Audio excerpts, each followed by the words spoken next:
Di dalam heningnya tembok-tembok keraton, ada satu momen yang paling ditakuti sekaligus dinanti. Saat napas terakhir seorang raja terlepas ke langit. Seketika, lonceng kematian bukan hanya menandakan duka mendalam, tapi juga menjadi genderang perang bagi ambisi yang selama ini tersembunyi. Siapa yang paling berhak duduk di singgasana emas? Di sejarah Tanah Jawa, wafatnya seorang penguasa hampir tidak pernah menjadi akhir yang tenang. Sebaliknya, ia adalah pintu pembuka bagi badai yang menghancurkan persaudaraan, memecah keluarga, dan mengundang kekuatan asing masuk ke dalam kamar rahasia kekuasaan. Menariknya, pola ini bukan sekadar cerita usang dari buku berdebu. Ia adalah siklus sejarah yang terus berulang, membentuk wajah Yogyakarta dan Surakarta yang kita kenal hari ini.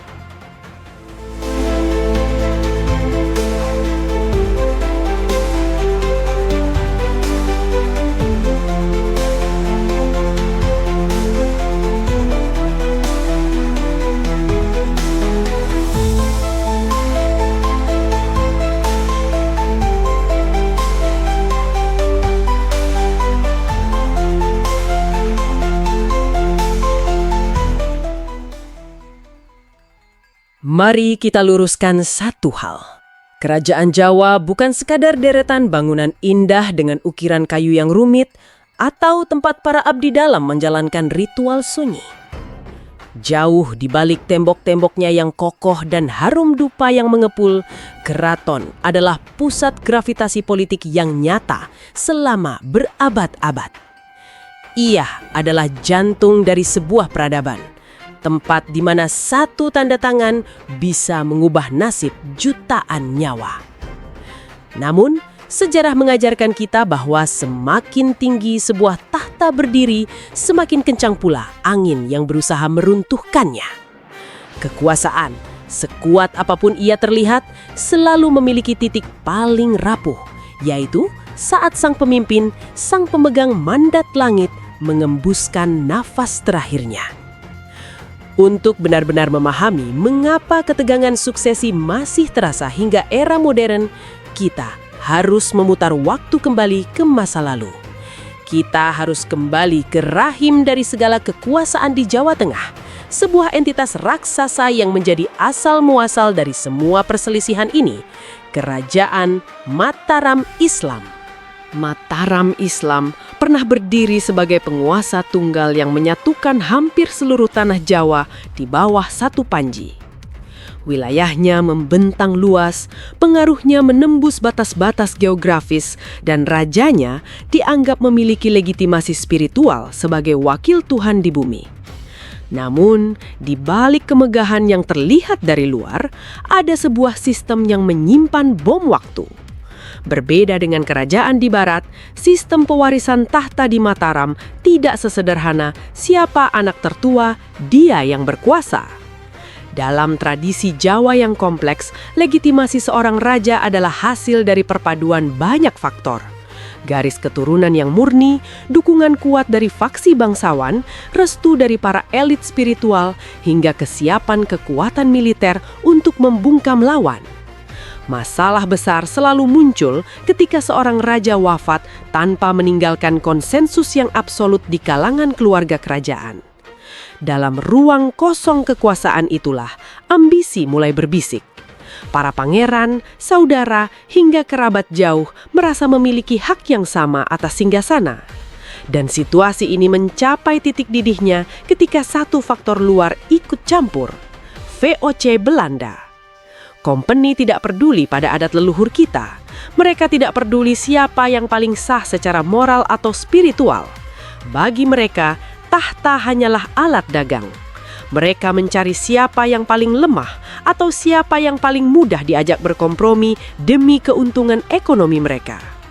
Akibatnya, konflik internal yang seharusnya menjadi urusan keluarga seringkali berubah menjadi perang saudara yang membakar desa-desa dan menumpahkan darah selama bertahun-tahun.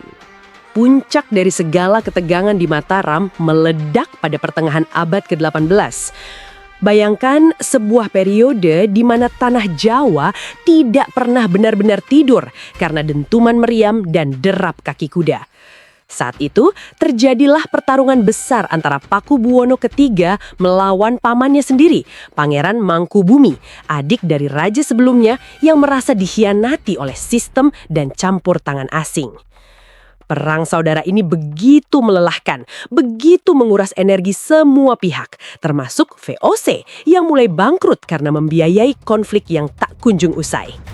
Hingga akhirnya, pada tahun 1755, sejarah mencatat sebuah peristiwa yang mengubah peta Jawa selamanya. Perjanjian Giyanti.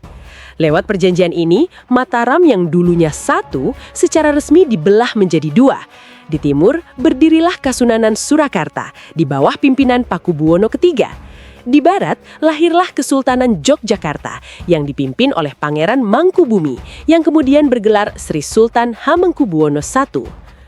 Meskipun banyak literatur menyebutnya sebagai solusi damai, kenyataannya Perjanjian Giyanti adalah sebuah kompromi politik yang pahit. Ia adalah taktik divide et impera yang sangat efektif. Sejak saat itu, Jawa tidak lagi memiliki satu suara tunggal. Kekuatannya terpecah dan supremasi kolonial semakin dalam menancapkan kuku-kukunya di jantung kekuasaan kita. Namun, sejarah Jawa tidak pernah hanya milik mereka yang duduk di meja perundingan. Masih ada satu suara yang menolak untuk diam. Namanya Raden Mas Said, seorang pangeran yang sejarah mengenalnya sebagai sosok pejuang tangguh, tanpa kompromi dan sangat keras kepala dalam mempertahankan kedaulatannya. Selama bertahun-tahun, ia melakukan perlawanan gerilya yang membuat pasukan Belanda dan keraton-keraton besar kewalahan. Raden Mas Said membuktikan bahwa ia tidak bisa diabaikan begitu saja dalam pembagian kekuasaan di Jawa. Hingga akhirnya, melalui perjanjian Salatiga tahun 1757, ia mendapatkan pengakuan politik yang ia perjuangkan. Dari sinilah lahir Kadipaten Mangkunegaran, dengan Raden Mas Said sebagai pemimpin pertamanya, Mangkunegara I. Mangkunegaran memiliki posisi yang unik dan menantang dalam struktur kekuasaan Jawa. Ia bukanlah kerajaan penuh setara Yogyakarta atau Surakarta, namun ia memiliki otonomi yang luas, memiliki pasukan elitnya sendiri, dan wilayah yang mandiri. Kehadiran Mangkunegaran menjadi sebuah simbol penting, bahwa di Jawa, kekuasaan tidak melulu soal warisan darah atau pemberian dari kolonial, tetapi bisa juga lahir dari perlawanan yang gigih dan integritas yang tak tergoyahkan. Jika kita menarik garis merah dari rangkaian peristiwa ratusan tahun lalu ini, kita akan melihat sebuah pola yang seolah-olah menjadi kutukan yang terus berulang.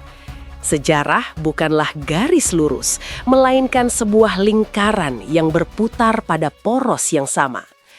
Setiap kali seorang raja wafat dan tahta menjadi kosong, di sanalah badai legitimasi akan kembali muncul. Kita melihat bagaimana nilai-nilai adat dan tradisi yang luhur seringkali dipaksa berbenturan dengan kepentingan politik praktis. Kita melihat bagaimana keluarga bisa terpecah dan elit keraton bisa terbelah demi sebuah kursi kekuasaan. Dan yang paling krusial, kekuatan luar akan selalu mencari celah untuk masuk. Jika dulu ada VOC dengan kapal-kapal perang dan perjanjian liciknya, sekarang kekuatan luar itu berubah wujud menjadi tekanan opini publik, narasi media, hingga proses hukum negara. Hingga hari ini, keraton-keraton di Jawa memang tetap berdiri megah sebagai benteng terakhir kebudayaan kita. Namun, kita harus jujur bahwa di dalam tembok-tembok yang tenang itu, dinamika kekuasaan tidak pernah benar-benar berhenti bergejolak. Sejarah membuktikan bahwa konflik dalam perebutan tahta bukanlah sebuah penyimpangan atau kesalahan, melainkan bagian integral dari sistem kekuasaan itu sendiri. Mempelajari sejarah kelam dan penuh intrik dari kerajaan-kerajaan Jawa ini bukan bertujuan untuk menghakimi apa yang terjadi di masa kini. Bukan pula untuk mencari siapa yang paling benar dalam perdebatan yang ada sekarang. Tujuan kita adalah satu, untuk melihat pola, untuk belajar dari kesalahan masa lalu, dan memahami bahwa setiap tahta selalu membawa beban yang teramat berat. Setiap mahkota emas bukan hanya simbol kemuliaan, tapi juga ujian bagi siapapun yang memakainya, terutama saat pemimpin sebelumnya telah tiada. Di balik keanggunan tarian serimpi, di balik sakralnya pusaka keris, dan di balik indahnya arsitektur keraton, selalu tersimpan cerita panjang tentang politik yang keras, kompromi yang menyakitkan, dan konflik yang tak terhindarkan. Sejarah adalah cermin, dan dari cermin kerajaan Jawa ini, kita belajar tentang ambisi dan pengabdian.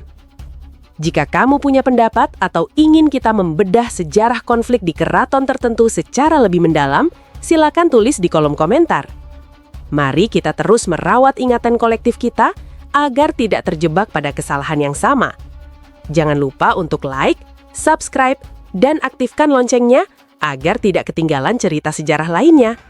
Sampai jumpa di video berikutnya.